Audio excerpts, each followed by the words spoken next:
Patitanam Pavanabhyo, Vaishnavabhyo Namo Namaha. Om Gyan Tirumandasya, Gyanjana Salakya, Chakshun Militam Yena, Tashmai Shri Gurve Namaha.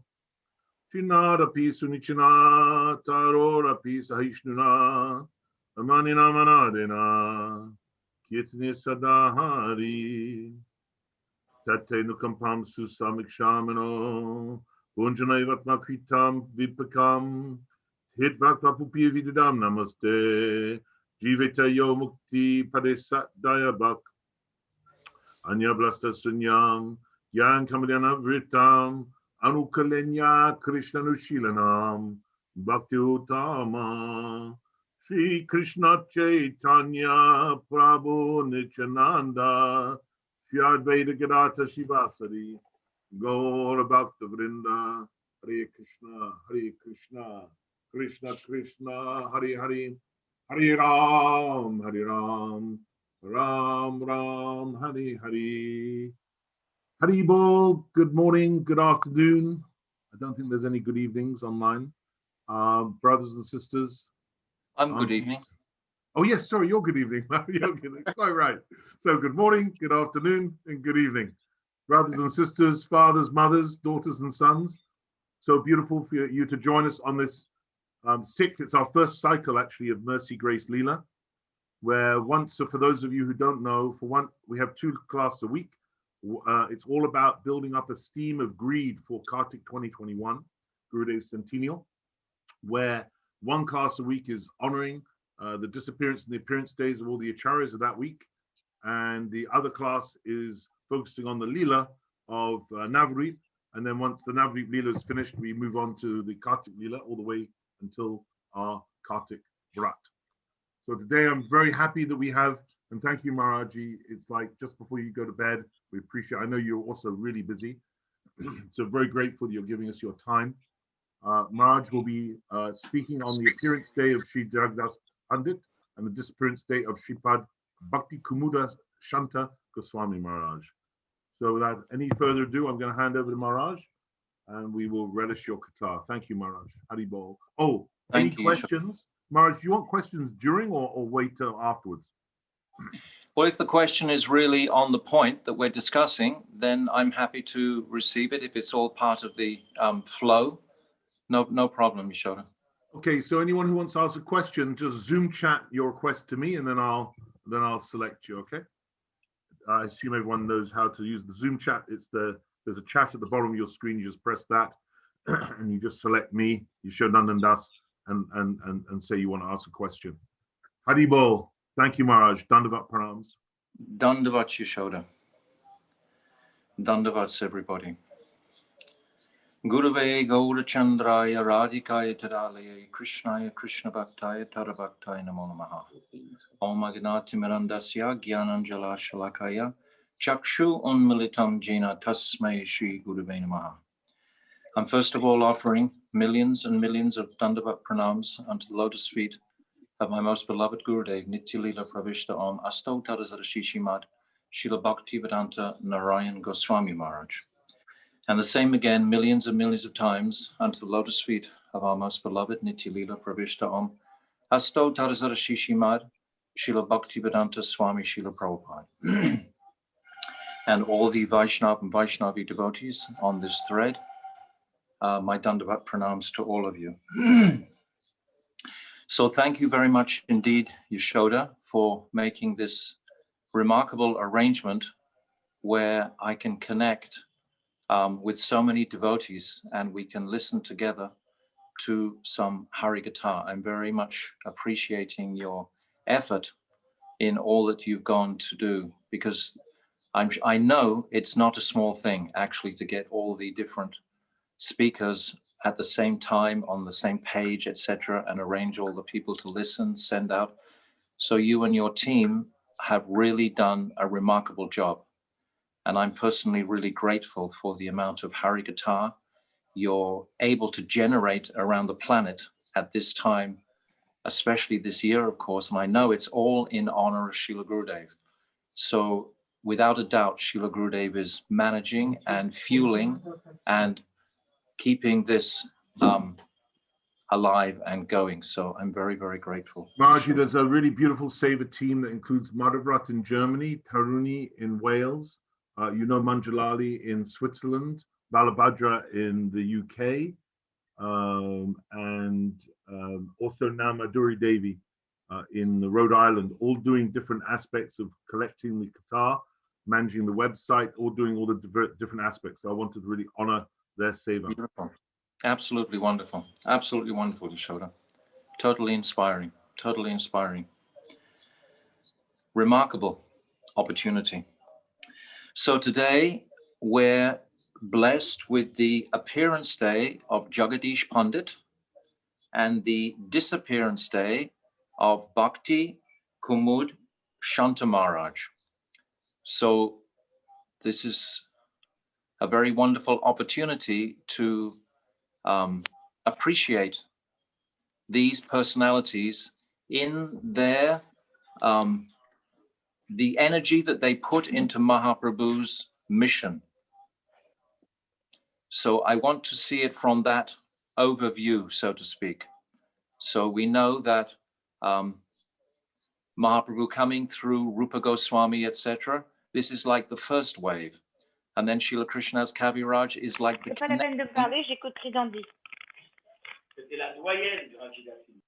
Oh, someone has to mute there. So Srila Krishna's Kaviraj is like the link to the next wave, which is Shyamananda, Srinivasacharya, and Narottam. This is like the second main wave. And then after there, we come to Srila Vishwanath Chakravarti Thakur, Baladev Vidyabhushan. And then we come to the next wave of Bhakti Vinod Thakur, etc., Srila Bhakti Siddhanta Saraswati, coming down to our generation. So this is our line, how it's flowing.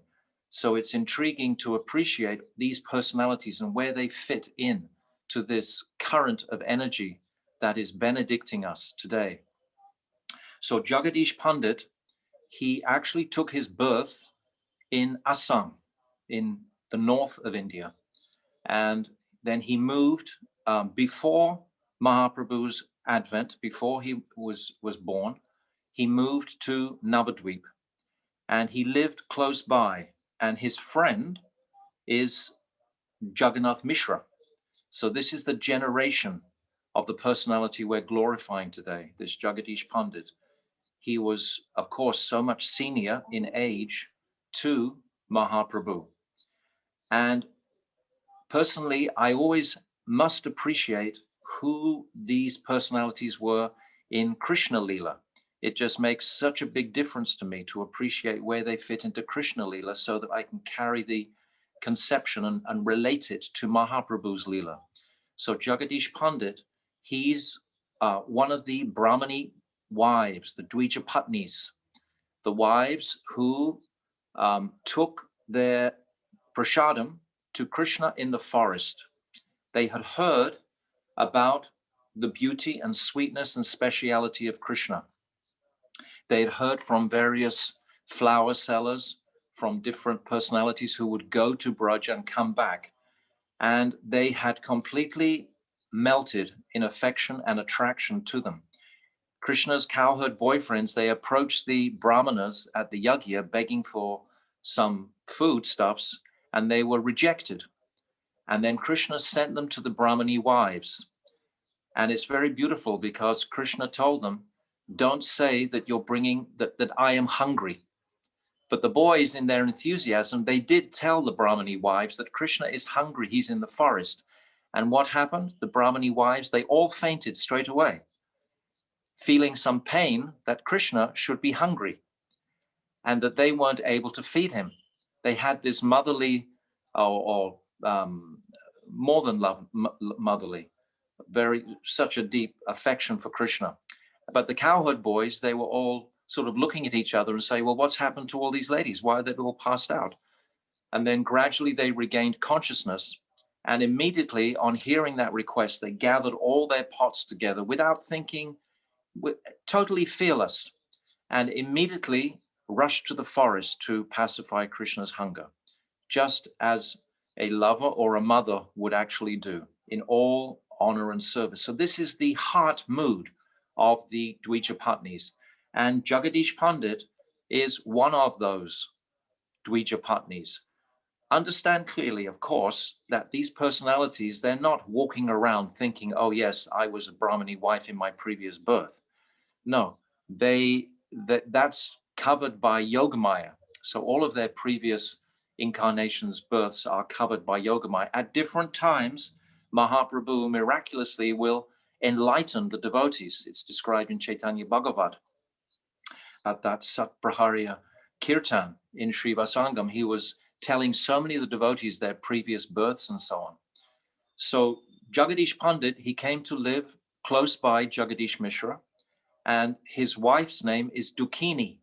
And sometimes it's described, she would wet nurse Nimai. So this is how intimate they were with the family. This is very beautiful. This is wonderful to appreciate these personalities.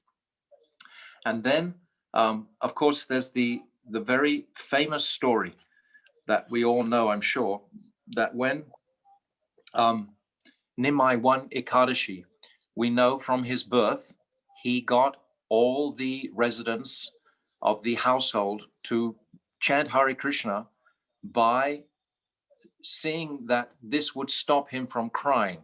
This was his Lila with them right from the very beginning of his birth.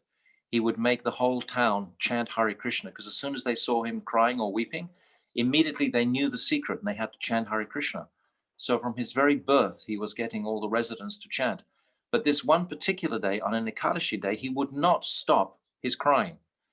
And Jagadish Mishra was, very unhappy at this. And Sachimata, of course, trying to pacify him. And then they managed to ask him, what do you want? We're all chanting. What is it that's going to stop your crying? And Nimai, he said that he wanted to have the prasad that was being offered by Jagadish Pandit and his brother Hiranya. He wanted to take that prasad, but this prasad was grains that they were offering to the deity, as they do very often. We'll offer the deity grains on Ekadashi, but we won't honor it ourselves. But Nimai, young Nimai, he was asking for this prasad of Jagadish Pandit and his brother.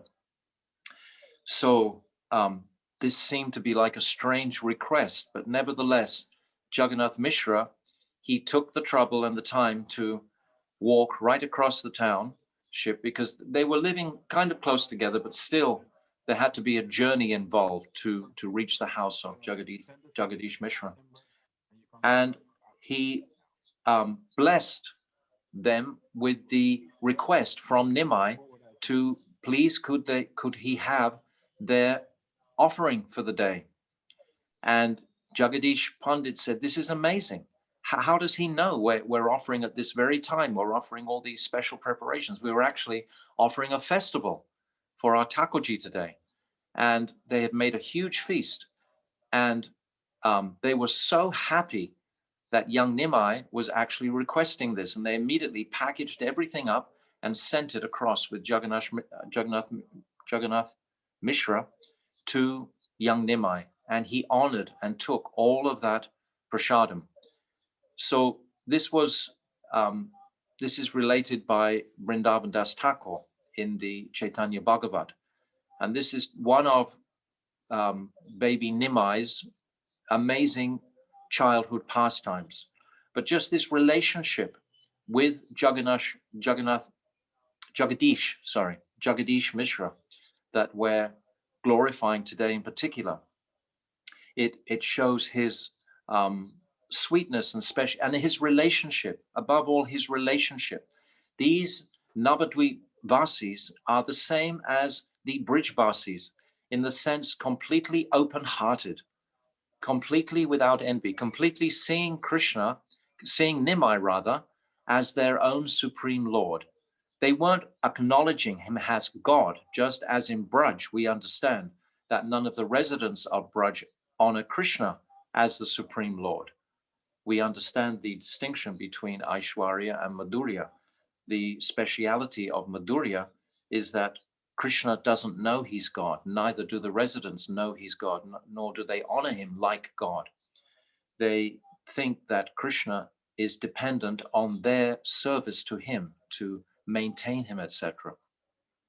So this mood was very much present in the residents of Navadvip, just like in this instance I've just described. Jagadish Pandit and his brother were thinking, oh, young Nimai, he's dependent on us. He needs our offering. So with great happiness, they sent the offering across with Jagannath Mishra across for young Nimai. Now, later on, when Nimai grows up and reveals his true identity, actually trying to do research on any of these personalities is not easy, because there's very limited scriptures or that are translated from the Bengali into English these days. We only have very small information about these personalities.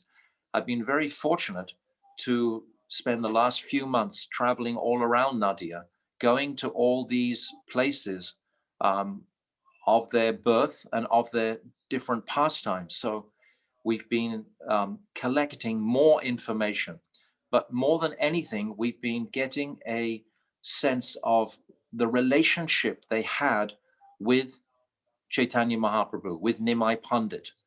So previously, when we just see the names, if we don't know so much about the personalities, and if we don't have an opportunity to visit their birthplaces, etc., then we don't get the same resonance with those individuals. But gradually, the district of Nadia and Bengal will be opened up more and more. It's described in the scripture that Vrindavan is very much uncovered at this time. You can go to any holy place and all the pastimes will be revealed there very easily. But in Navadvip, there's so much that is covered over. So our service to Mahaprabhu, so much service to do, but one service is to assist him in uncovering all these holy places that are present for the inspiration of his followers, to turn these personalities into living realities in our lives, that we can meditate, for example, today on this Jagadish Pandit. So sometime later, after Mahaprabhu had revealed his Godhead, his identity to all the residents, that he was that personality that Advaita Acharya had been calling. Then after that, he instructed Jagadish Pandit to go to Puri. He knew, of course, that Mahaprabhu knew, of course, that he was going to go to Puri very soon. When Mahaprabhu reached the age of 24 in 1510, he would go to Puri. So he sent Jagadish Pandit to Puri on a pilgrimage.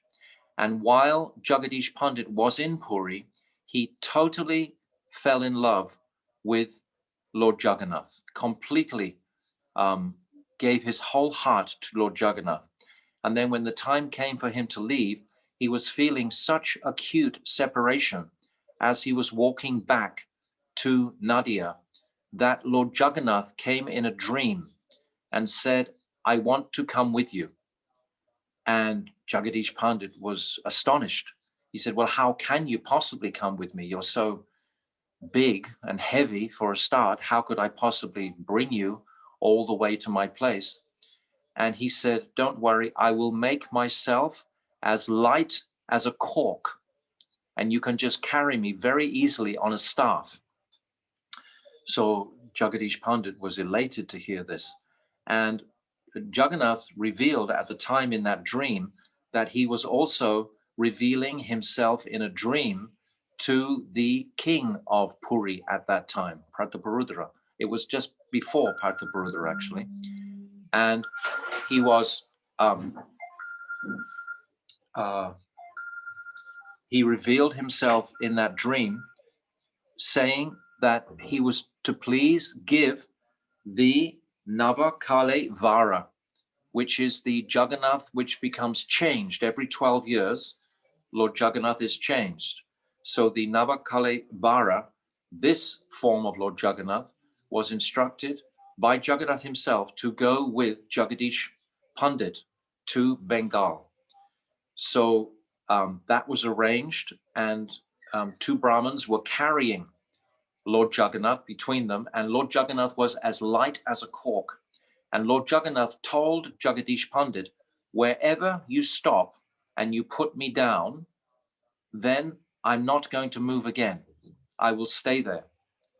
If you set me in a place, I'll stay there. This is like Pulasthya Rishi when he's carrying Giriraj Govardhan. The same condition was there. So when Lord Jagannath reached the town of Jeshore, which is just before Nadi, it's in the county, we can say, the district of Nadia, but it's some miles away, some distance away. It's about 50, 60 miles from Navadvip. And it's described how Jagadish Pandit had to answer a call of nature, and he was requesting the Brahmanas just to keep holding Jagannath. But Jagannath became very, very heavy at that time, and the Brahmins were forced to put him down on the ground. And when Jagadish Pandit came back, Jagannath wouldn't move.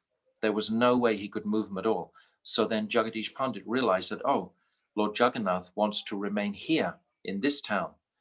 And so he began worshipping Lord Jagannath in that town. And sometime later, the king of Krishna Naga, he requested Jagadish Pandit to bring Jagannath up to Krishna Naga. But he said that, no, Jagannath is not moving. So this king, he sent down elephants and so on to actually pull Lord Jagannath, but he couldn't move him. So then he realized the truth of this, his identity, and he donated a huge amount of land down there. And today, if Manjalali, she has that picture of Jagannath. So we were fortunate to go there a few weeks ago, and she's just going to post the picture of that beautiful Jagannath for you all to have darshan with. So this is the Jagannath, Dave, that Jagadish Pandit worships today, or was worshipping then.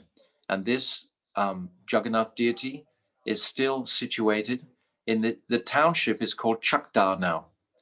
Previously it was called Jashore, but now it's called Chakdar. So this is a very famous place, and millions of hungry pilgrims come annually to visit Lord Jagannath. He's most astonishingly beautiful. But Nityananda and Chaitanya Mahaprabhu, they both came here twice on two different occasions to visit their beloved Jagadish Pandit and to honor the beautiful deity of Lord Jagannath. So this is the principal pastime of of Jagadish Pandit. He had one son called Rambhadra. And if we go to this place today, that same deity, which is 5,500 years old, is still there. They don't have a Rath Yatra festival, but they have a Snan Yatra. And they also have Radha Vallabha, beautiful deities there are in that temple. And at this point, it's interesting to note that they couldn't maintain the temple's expenses. So about 70 years ago, they handed it over to the Gaudiya Math, and the spiritual master of Bhakti Vigyan Bharati Maharaj, I know this person, that's all. Bhakti Dvaita Madhav Maharaj, he went down there personally and took over all the renovation that was needed and began to maintain that place. And today, this place is maintained by the Gaudiya Math. So this is the remembrances that we have of Jagadish Pandit. But as I said in the beginning, to remember him in his eternal identity and what is his relationship with Mahaprabhu is where we get the sweetest nectar and taste.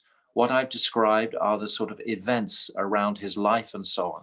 which are intriguing, of course.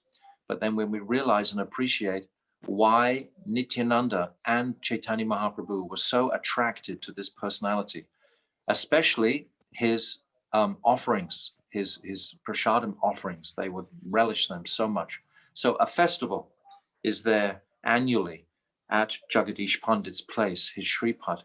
So this is as much information as is available practically, which isn't a great deal, but it's something. Just to appreciate these personalities who manifested with Mahaprabhu.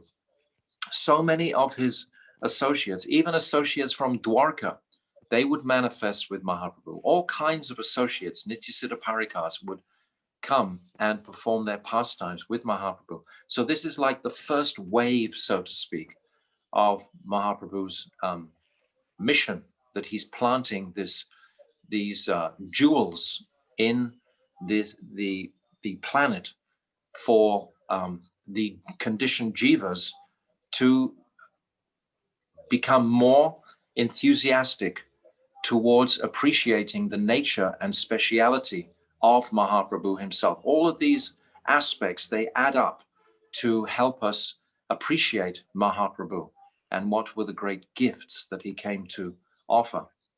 And today also, Maharaji, we have a question from Ruben in London. Okay. Dandavats Maharaj, thank you for Haribol, Ruben. explanation. Couple of things. So the first one is the wives of the Brahmanas. What is their relationship with Krishna? That's what kind of what ras is that? Well, Krishna sent them back because they weren't qualified to live in Vrindavan. And he told them that in a future birth, they would be able to enter Vrindavan. But they were not qualified at that time because they had some scent of being Brahmani wives. And for a Brahmani wife to be with Krishna at that time was not compatible. Like the gopis were of the same caste, we can say, as Krishna. Krishna is a cowherd boy, so the gopis are part of that village family. But the Brahmanis were not, and they were also on the fringes of Mathura. We know when we go there on Prikrama, it's the crossover place. When we go to Akruragat, it's actually just before Akruragat, which is just on the border between Mathura and Vrindavan. So their original identity is they have some Aishwarya is there. There is some sense of Krishna is that Supreme Lord. They had not completely exhausted that mood to Krishna. It wasn't the same as the gopis. So therefore, they have a reciprocal relationship with Krishna in that sort of mood. Is that their sthai bhav, or is that something that's going to progress to another? No. That's their sthai bhav. They're Nitya Siddha Parikas. They're eternal associates of Krishna. So that's their eternal place. And it has a beautiful quality to enhance Krishna's pastimes.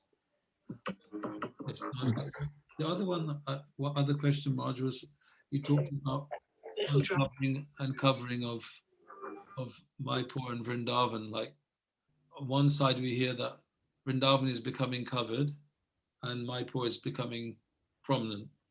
And in the other way, that when you're speaking today, you're talking about that Vrindavan is uncovered because the Goswamis went and revealed their glories, but there's work to uncover Mayapur Dham. Could you just comment on those two things?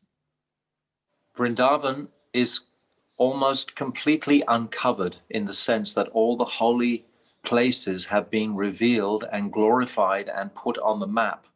But the covering is materialistic activities that are going on there and just covering it over. Like now, if you go to Vrindavan, they have the mafia in Vrindavan. They have a television in every single house in Vrindavan. You know, there's a lot of sinful activities happening in Vrindavan. That's the covering that is covering Vrindavan directly. So much, sinful life is going on there. But in Nadia, in Navadvip, it's not to the same degree. It's there, but it's not to the same degree. But in Navadvip and the surrounding areas, these places haven't really been revealed, certainly not to the Western devotees. This I'm aware of because we don't have enough literature on them. But there is a lot of literature that has been written. We were on one parikrama to Ishvara Puripad's Sripad, his place of birth. And we were with one young devotee from Canada called Srivas. Maybe you remember him. He was a very young boy when Gurudev was on the planet, always quoting verses in front of Gurudev very beautifully. Anyway, he knows Bengali really well. And he was with our dear Madhukar. Both of them know Bengali. And they discovered this library in this place of Ishvara Puripad of these little tiny skinny Indian books, you know, that they get sold for 10 rupees each. And they found a whole complete 2 or 3 almirahs packed with these books. We could not drag these 2 boys away from there. They became so enthusiastic by discovering all these jewels that had been written by all these personalities like Jagadish Pandit. He also has his personal story, so to speak. That's all been written in Bengali. So these boys just went wild, and they spent 2,500 rupees on purchasing stacks. They came out with stacks of these books with the intention to translate them. So all of the literature is there, it just hasn't been translated. So this is the uncovering process. When these boys can spend more time translating these books into the English language, then Westerners are going to become more inspired to hear about these personalities and to know that these personalities are part of our eternal family. They are part of our makeup as devotees. We are related to them in a sense. You know, we're coming through our Guru Vargya. We're joining the family of our Guru Vargya. So we're related to all of these personalities. This is our family. Srila Gurudev was once telling me that none of the friendships that I had in the material world had any value at all, that it was only him who was my real friend. And that also means all of the personalities in our Guru Vargya. That is our parivar, that is our family, including these remarkable associates of Chaitanya Mahaprabhu. And the more we hear about these associates and the more we uncover their holy places, you see, like in a practical sense, it takes like 4 hours over really bumpy roads and traffic jams and horrible driving to reach these places. It's not an easy, job to get to these places, but perhaps in the future. Actually, we have a plan, myself and Tapasvi Maharaj, I'll just reveal it a little bit, but we're going to get a boat because most of these places are located very close to the Ganga. And if we can get a boat big enough to house 20 or 30 Westerners, we can hire it for some time, and then we can really stay in these places, map them out deeply, and really connect more solidly with these places. So it's not just a wild dream. I mean, many devotees go by boat still up and down the Ganga. It's such a huge river. So this way is much more attractive for traveling, and we could arrange groups of devotees to go. And the more devotees satellite out into Bengal from the Western countries in particular, the more inquiries they're going to be making and the more nectar they're going to discover. Like when we see this Lord Jagannath, for example, we went to see another Lord Jagannath last week. He's the third Gopal of Nityananda. It's Kamalakara Pipalaya. And this Lord Jagannath has a beautiful pastime also. This Lord Jagannath followed walking behind Kamalakara Pipalaya. Actually, the devotee's name is Dhruvananda. He, a brahmachari, and Lord Jagannath himself followed Dhruvananda back to Serampore is his place, just on the edge of Calcutta district. And there's a huge, incredible manifestation of Lord Jagannath there today that we can go and see. And this deity has been worshipped for 624 years.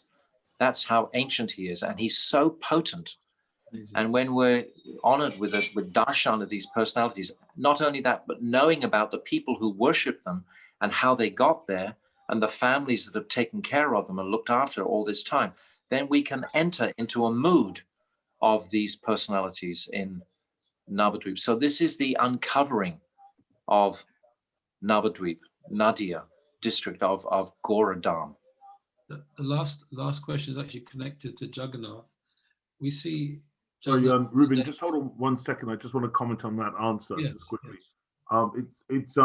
It's so extraordinary how much life we get, how much connection we get, Ladini Shakti we get from listening to each other's glorifications of Gurudev, because we see Gurudev in each other when we glorify, let alone connecting to these great personalities.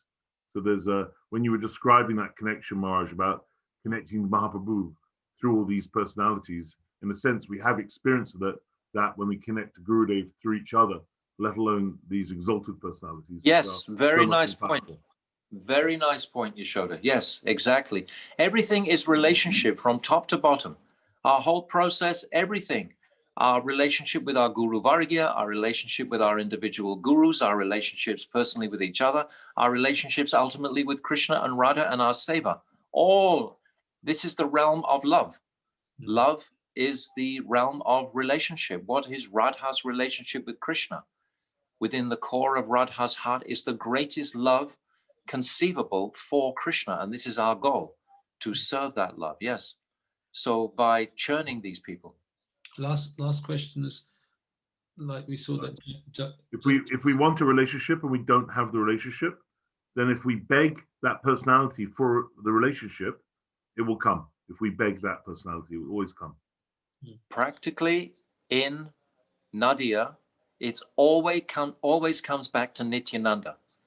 Everyone is focused around Nityananda. Wow. He was the one who did the most uncovering and the most preaching in Bengal, because Mahaprabhu, he was immersed in his Navadvip pastimes. He only came back twice, once to pick up Rupa and Sanatan and Raghunath, give them darshan and instruct them what to do. And a second time, that was when he was on his way to Vrindavan. And then the second time when he came to Vrindavan through the Jarikanda forest. But mainly it's Nityananda and Srinivasacharya and Virabhadra and Raghunandan. These three personalities were very, very powerful.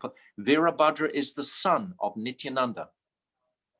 And it's described, he's, what is it, just a second.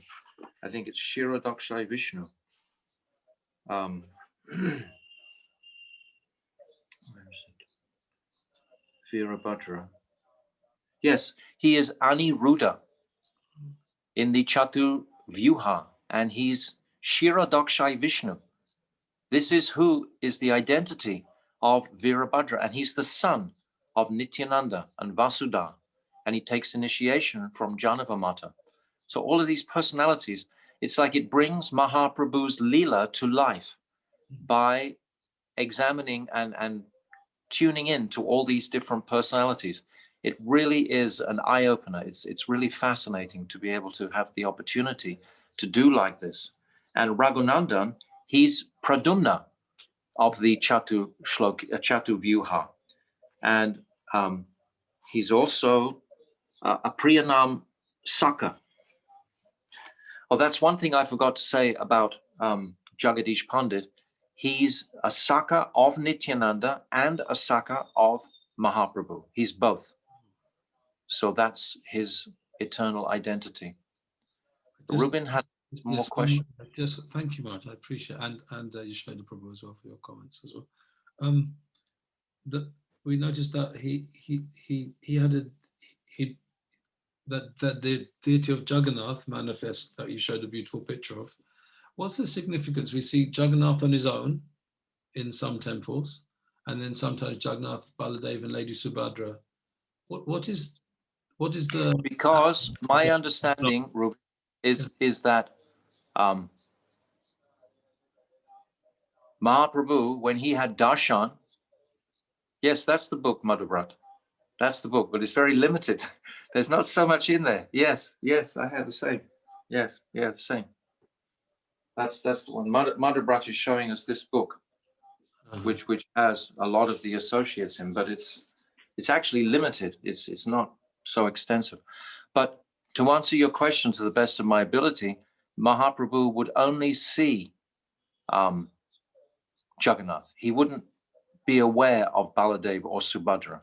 He wouldn't even see, he would just see Brajendra Nandan Sri Krishna.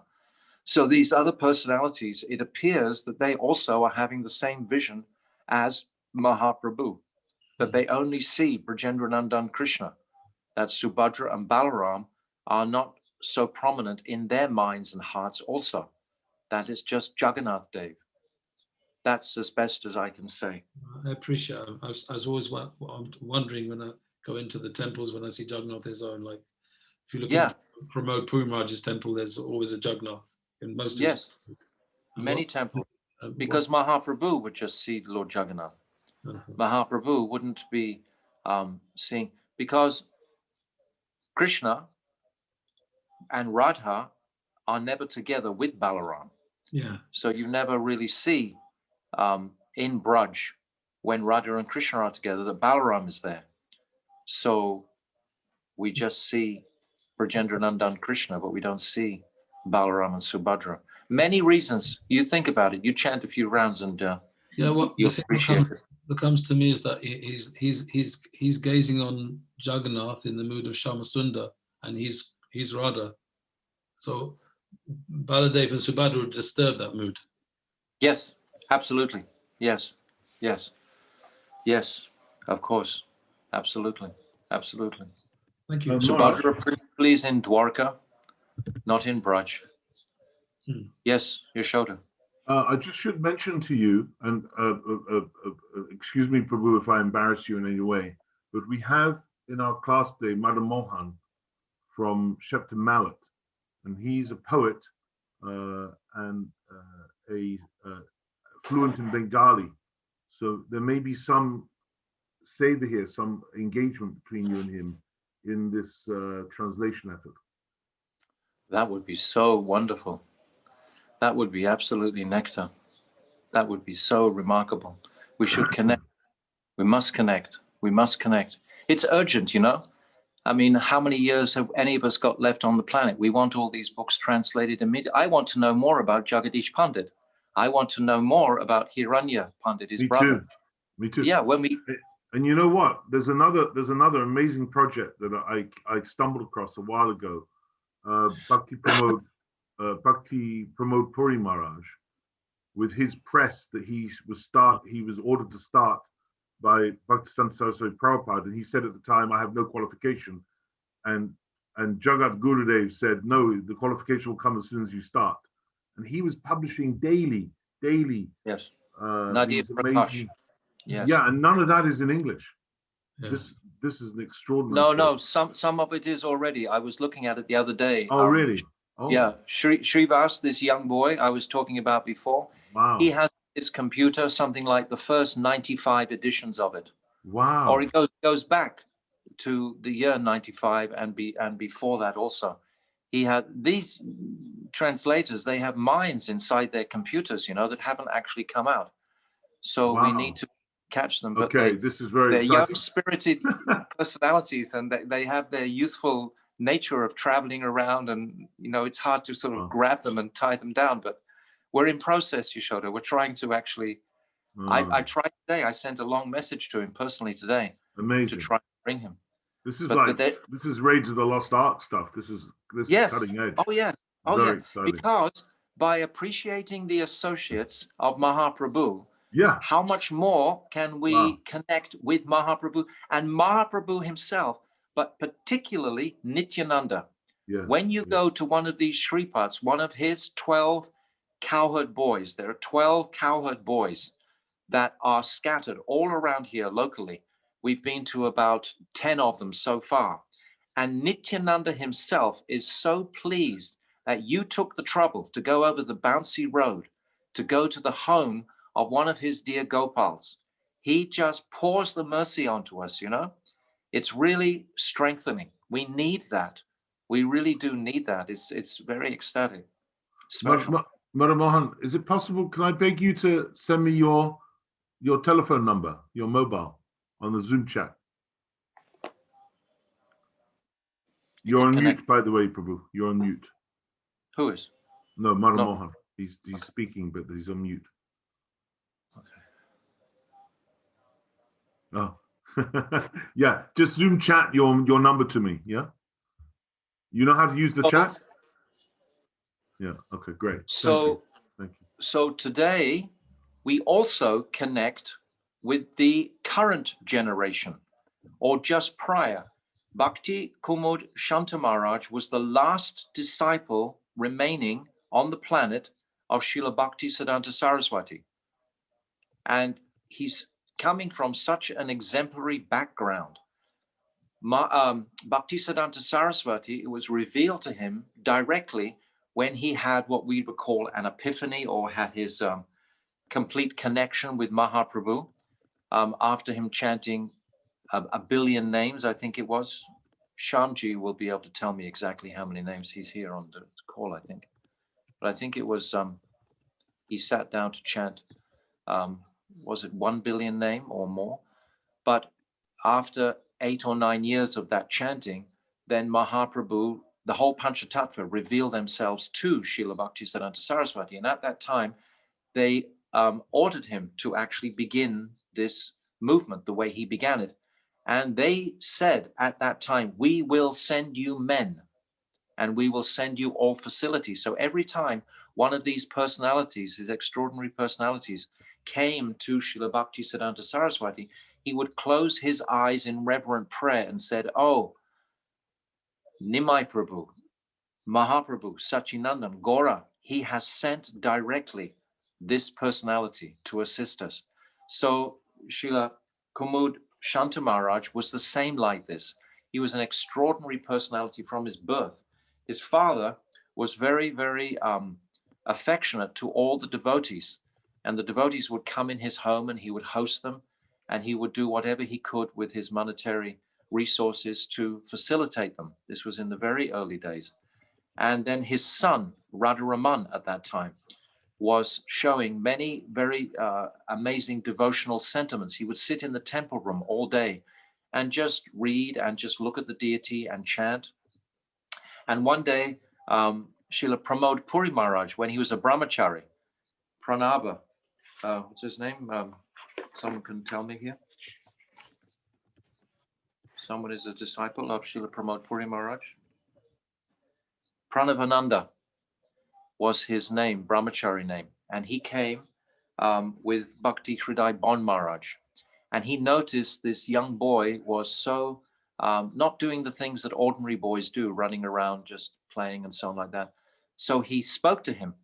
And then this boy was showing so much enthusiasm for wanting to do kirtan, wanting to hear the philosophy, wanting to talk about Mahaprabhu, that Pranavananda, Srila Pramod Puri Maharaj, he went to his father and said, oh, can we take your son to the mutt? He's showing such an attraction to devotional activities that we think he'll be able to really flourish in the mutt atmosphere. So his father was very happy to hear this. His father had 3 sons. This was the youngest son. And he went with the devotees. They met Srila Bhaktisiddhanta Saraswati, and they asked young Radharaman whether he wanted to move into the mutt or not. And he was so enthusiastic. Immediately they said, yes, yes, please come move into the mutt. This reminds us of a number of devotees in our Sangha. Premananda Prabhu, our beloved Tirtha Maharaj, who's left, and Madhav Maharaj, they all joined at very early ages. So Kumuda Shanta Maharaj was the same. He also, and he continued he joined the mutt and then continued his schooling, and in the local school close by in Calcutta. And then when he'd finished his schooling at that place, then he wanted to learn Sanskrit. So Srila Bhaktisiddhanta Saraswati sent him to Mayapur to learn Sanskrit, and he was studying Sanskrit there.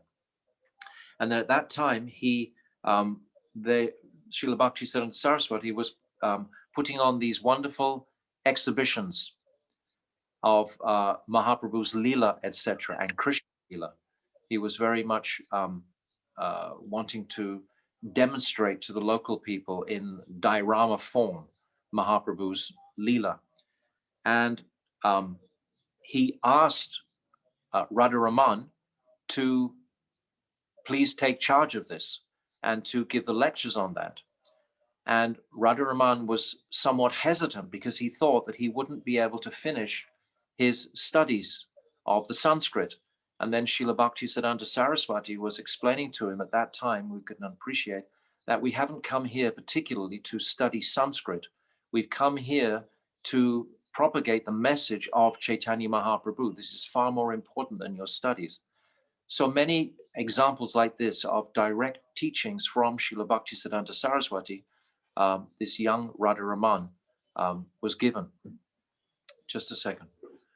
Arun, you turn the other bar on. Second one. On. Yes, on. It's getting cold in here. Thank you. May I go? Yes, thank you. Thank you. You so much. Thank I'm you. highly glad for your beauty. Okay. My Wi-Fi man. He's sitting here through the whole class just to make sure the Wi-Fi doesn't crash. Thank you, Arun. Is he turning the wheel? Oh, sorry. Yes, he's pedaling the bicycle to keep it going. So that was one. And then just after that, in Assam, which is quite far north, Radharaman was requested to go and help support one mutt there. And he had to take a boat across a very large stretch of water to stay on the road. So he boarded this big ferry, and he was one of the first people on the ferry. And he took a window seat, and then the ferry gradually filled up to such an extent that he was crowded right against the window. And then these older people started saying to him, well, why are you sitting by a window? You're just a young boy. You can walk around, sit anywhere. Why are you sitting here? Just because you dress like a devotee, does that mean you're above everybody else? And you know, they were very critical of him. So he was quite a shy boy, Radharaman. He got up and he gave his seat away, and he went and stood by the door. A little while later on this lake, then a huge storm came up, and the captain spoke over the loudspeaker saying, will everybody please pray? The waves, I've never seen them like it before on this lake. And the boat is not equipped to go through this kind of rough weather. You please all pray. So they all became very frightened, and they all began to pray. And then they started to say, well, we don't know how to pray. We don't have a connection with Krishna. But maybe this young boy who lives in the mutt, maybe he has a connection with Krishna and he can pray for us. So they called him to them, and they asked him to please pray for them. So he sat amongst them, and he said, well, I can't pray. I'm not really very close to Krishna either, but I'm close to my Guru Maharaj. And my Guru Maharaj has told me that if we chant Hare Krishna, then this will always cure all problems of any type.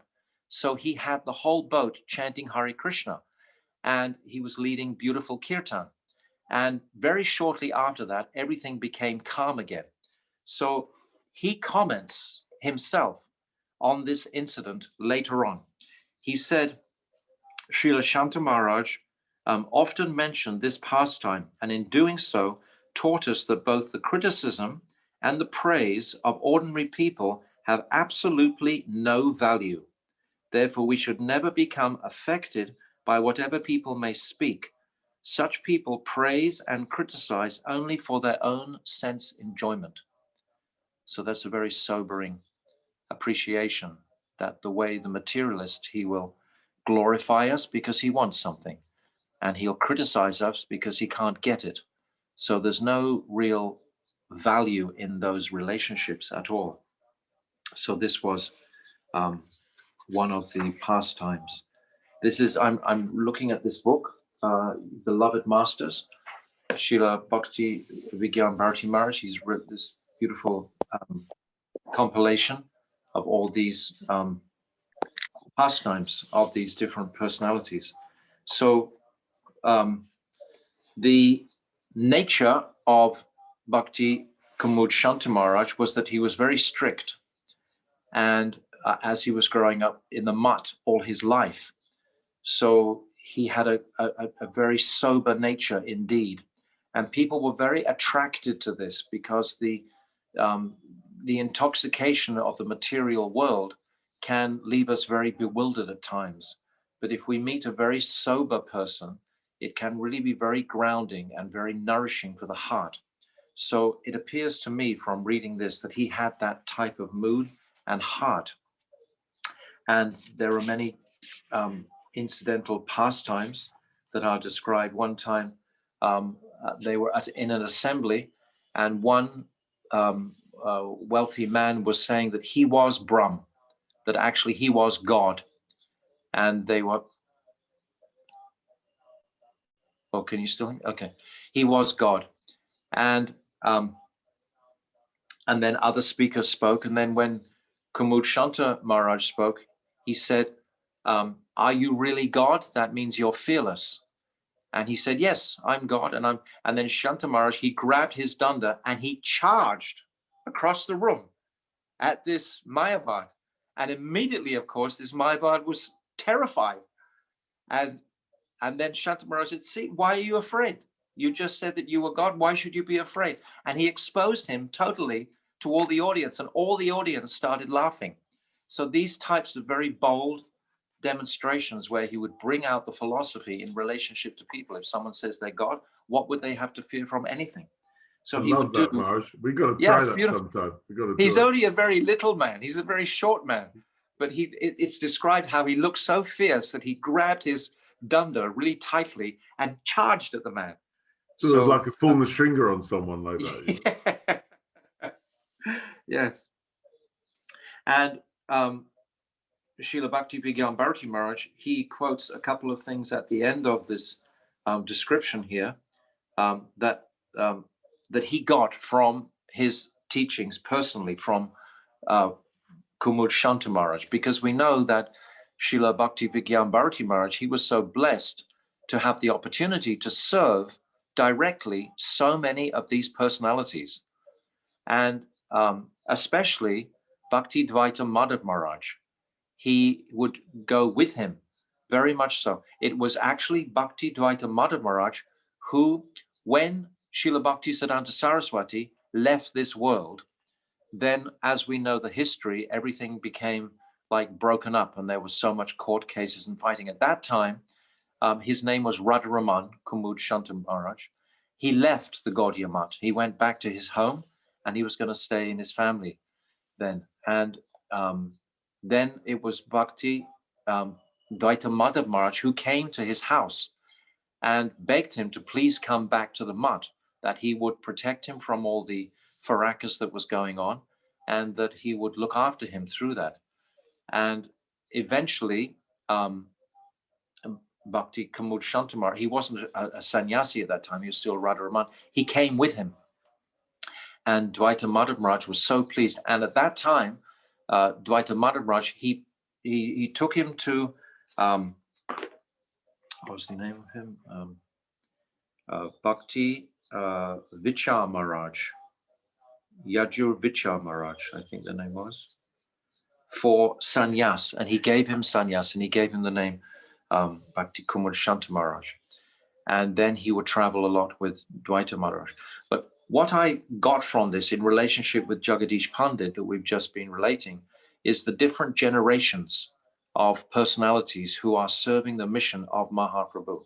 And we are also ourselves in our generation, in our, whatever ways we can, we are also serving the mission. So just to be appreciative and aware of this glorious family that we have found ourselves in, and how they all have their value in the line and current of Mahaprabhu. Mahaprabhu has the most pristine message and gift to give to us, the love that is in the heart of Sri Radha for Krishna.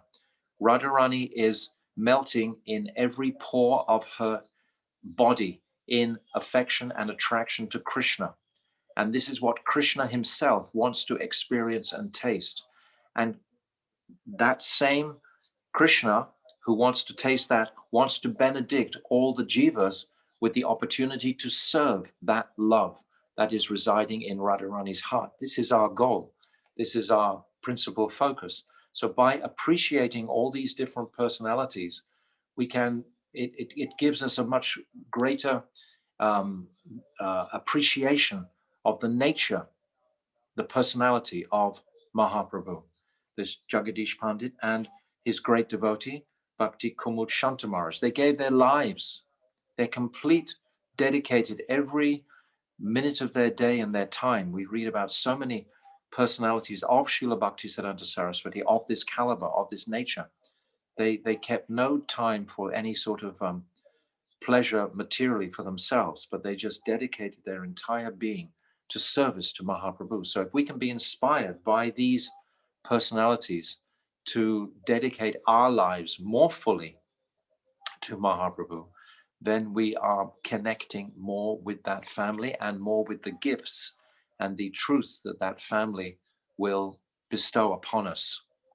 So I'm going to end my glorification of these two personalities and thank you very much for allowing me to speak about them. I've never spoken about them before, and it's been great just doing some study on them and finding out more about who they are. But I'm seeing it in context. I'm seeing it in relationship, as I said in the very beginning, in our whole family line, from Rupa Goswami down to Srila Gurudev. All of these personalities, where they have their particular place and prominence, and what we can, how we can personally connect with these individuals by discovering the nature of their glories.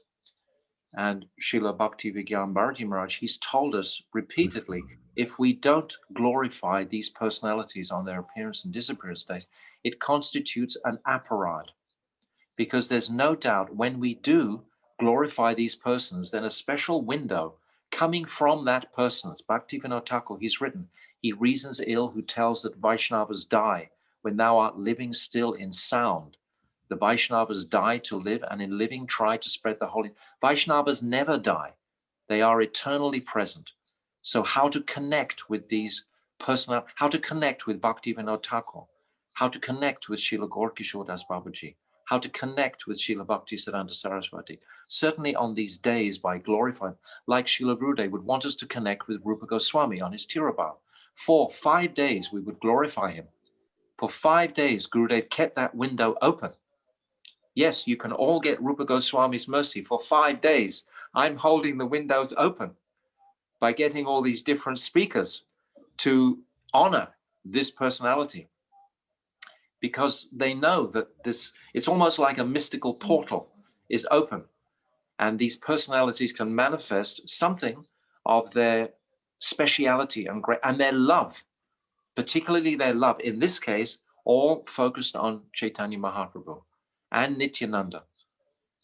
And of course, our Guru Vargya, like Kumuda Maharaj, was so devoted to Srila Bhakti Saraswati, as are all of his followers. Their Guru Nishta was so exemplary and extraordinary. Okay, Maharaj, can I make a quick observation that you may want to respond to, which is just building on what I said earlier about how we see Gurudev in each other when we glorify Gurudev, what to speak of when we glorify these great personalities. There's also something very beautiful, because when we glorify Gurudev, what's happened in our weekly glorifications is that there are a lot of people, a lot of devotees who are quite shy. And there are also a lot of devotees who are sort of hidden away in places like China, where we don't have connection with them. And there's something really beautiful about finding these devotees and seeing something of Gurudev in these beautiful hearts that are just like full of nectar, but don't come to the forefront. And so I think there's some kind of metaphor with these type of personalities who are less known.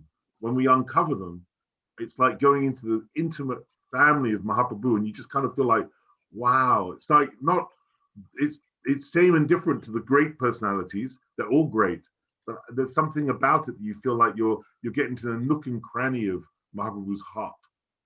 Yes, specialities. In Sanskrit, it's called Vaishishya.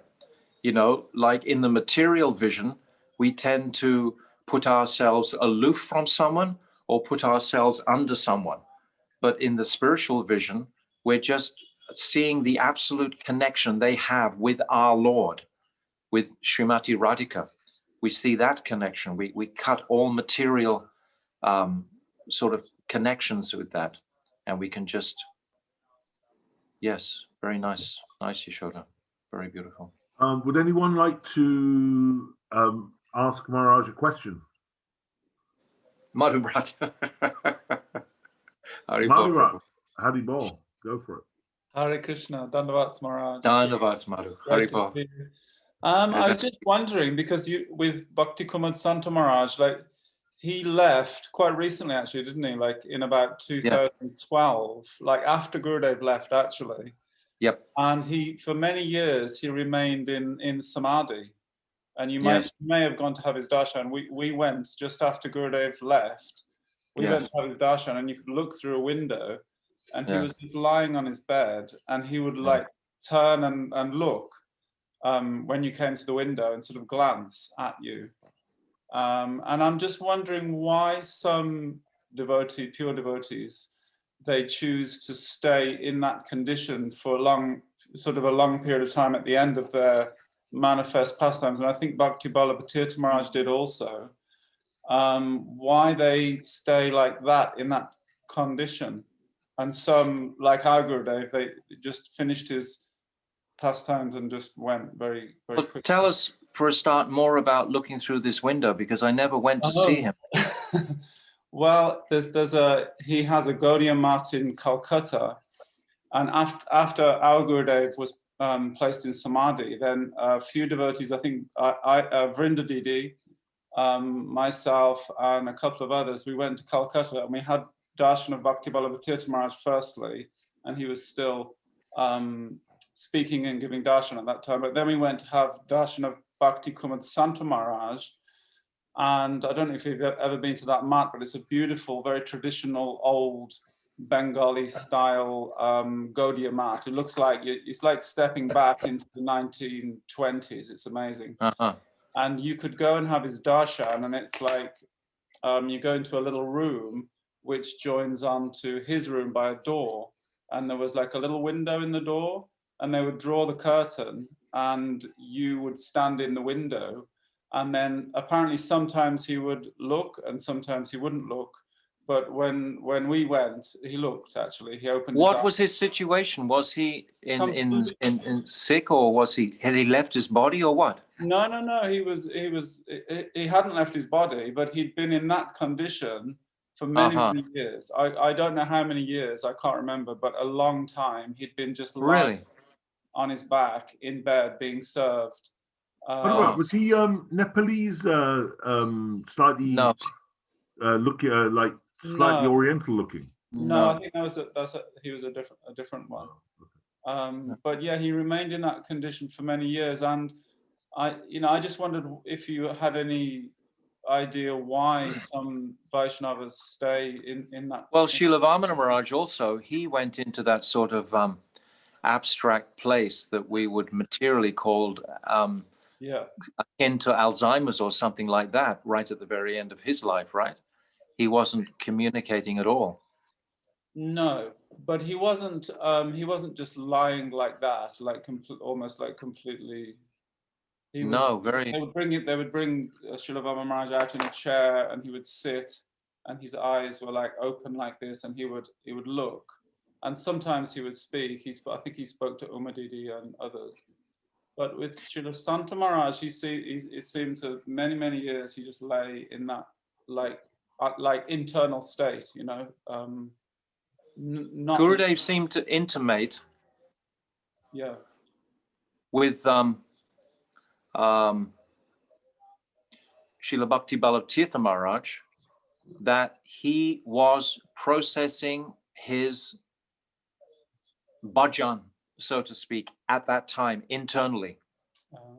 Is what he was actually, internally. He was given that opportunity to completely disconnect with the material world totally, and yet still be in the material world, given an opportunity to actually perfect his spiritual consciousness entirely. So that's the most logical idea that, well, Gurudev said that about Bhakti Vallabha Tirtha Maharaj, because we asked him, we said, well, why is he, when Gurudev was on the planet, he wasn't speaking to anyone. He was in that chair, and they would just wheel him No. around. Right?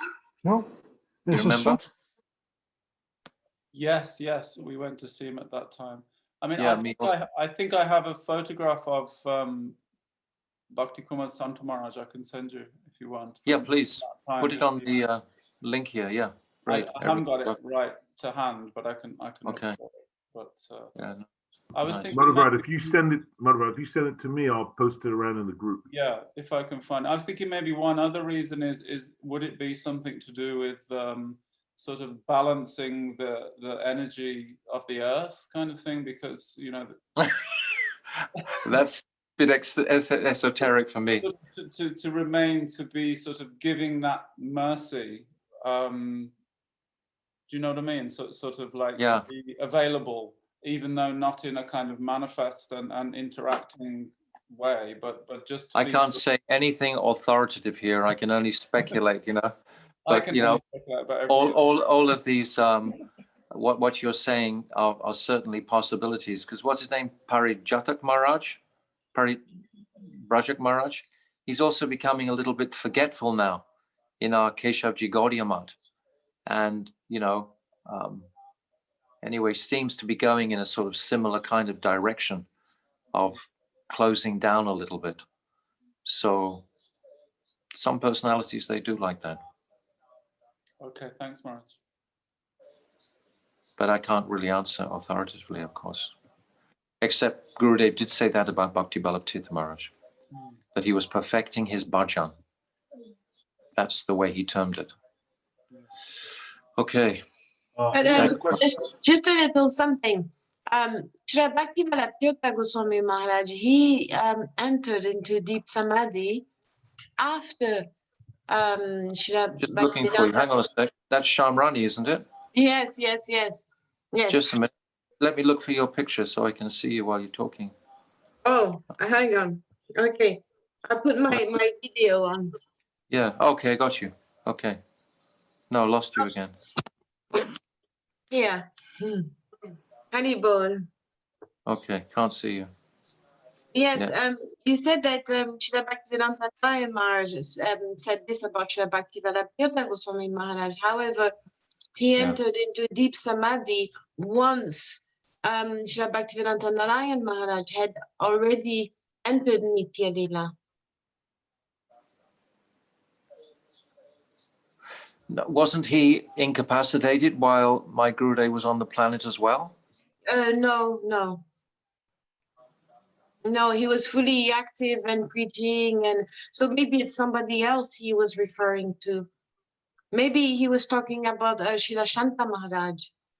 I don't know, but he couldn't have said that about Srila Bhaktivedanta, about my Gurudev, because he was... When did Bhakti Ballabh Maharaj leave the world? He left in 2017, and he entered into samadhi, deep samadhi like this in 2013. Okay, thank you so much for that fact. That's very much. Yes, I must be thinking of Bhakti Kumar Shanta Maharaj. Yes, probably. Yes. Mm-hmm. Yes.